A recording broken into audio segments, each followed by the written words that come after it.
তো আজকের প্রথম কোশ্চেন হচ্ছে রসালো সবজি তৈরিতে ব্যবহৃত মাশরুম হলো, রসালো সবজি তৈরিতে ব্যবহৃত মাশরুম কি?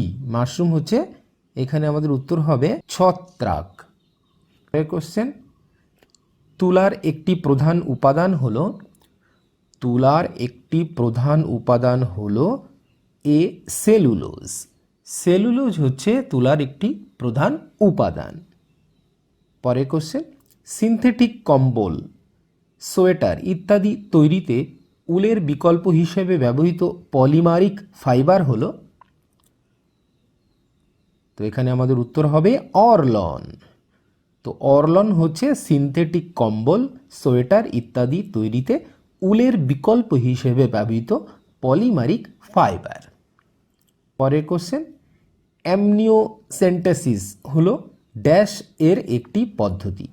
অ্যামনিওসেন্টেসিস হলো কিসের একটি পদ্ধতি? এখানে আমাদের উত্তর হবে ডি, ভ্রূণের স্বাস্থ্যের অবস্থা নির্ধারণ। ভ্রূণের স্বাস্থ্যের অবস্থা নির্ধারণের একটি পদ্ধতি হচ্ছে অ্যামনিওসেন্টেসিস।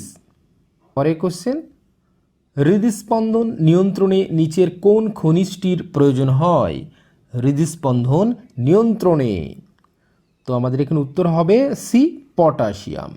পটাশিয়াম হচ্ছে হৃদস্পন্দন নিয়ন্ত্রণে একটি খনিজ পদার্থ। পরের কোশ্চেন, ব্রাউনিয়ান মোশন সংজ্ঞায়িত করার ক্ষেত্রে একটি বিশ্বাসযোগ্য ভূমিকা পালন করে নিচের কোনটি? ব্রাউনিয়ান মোশন সংজ্ঞায়িত করার ক্ষেত্রে, তো এখানে আমাদের উত্তর হবে সি, গ্যাসের গতিতত্ত্ব। গ্যাসের গতিতত্ত্ব।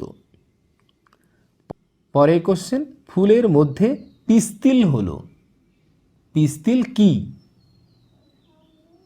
পিস্তিল হলো একটি মহিলা প্রজনন অঙ্গ, অর্থাৎ সিদাগ উত্তর, একটি মহিলা প্রজনন অঙ্গ হচ্ছে পিস্তিল। পরের কোশ্চেন, বটগাছের বোটানিক্যাল নাম হলো, অর্থাৎ বটগাছের বোটানিক্যাল নাম কি? তো এখানে আমাদের উত্তর হবে ডি, ফিসকাস বেঙ্গলেন্সিস।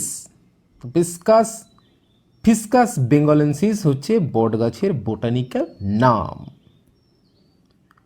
পরের কোশ্চেন, সেলের আত্মঘাতী ব্যাগ হলো,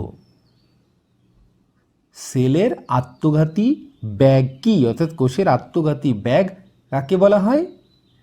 তো এখানে আমাদের উত্তর হবে ডি, লাইসোসোম বা লাইসোজোম। পরের কোশ্চেন, একটি ডিম সাধারণ জলে রাখলে ডুবে যায় কিন্তু ব্রাইনে রাখলে ভেসে থাকে, এর কারণ কি? তো এখানে আমাদের উত্তর হবে, এর কারণ হচ্ছে ব্রাইনের ঘনত্ব সাধারণ জলের থেকে বেশি। ব্রাইনের ঘনত্ব সাধারণ জলের থেকে বেশি, সেই জন্য ডিম সাধারণ জলে রাখলে ডুবে যায় কিন্তু ব্রাইনে রাখলে ভেসে থাকে। তো ভাসমান ডিম পরীক্ষার জন্য এখানে কিছু টিপস রয়েছে।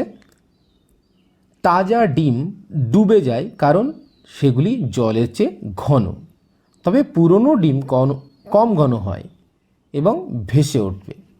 যদি একটি ডিম নিচের দিকে সোজা হয়ে দাঁড়ায় বা সামান্য কাত হয়ে যায় তবে এটি এখনও খেতে ভালো কিন্তু তাজা নয়। যদি একটি ডিম জলের উপরে ভাসতে থাকে বা নিচে সোজা হয়ে দাঁড়ায় তো এটি একটি ইঙ্গিত হতে পারে যে ডিমটি খারাপ হয়ে গেছে।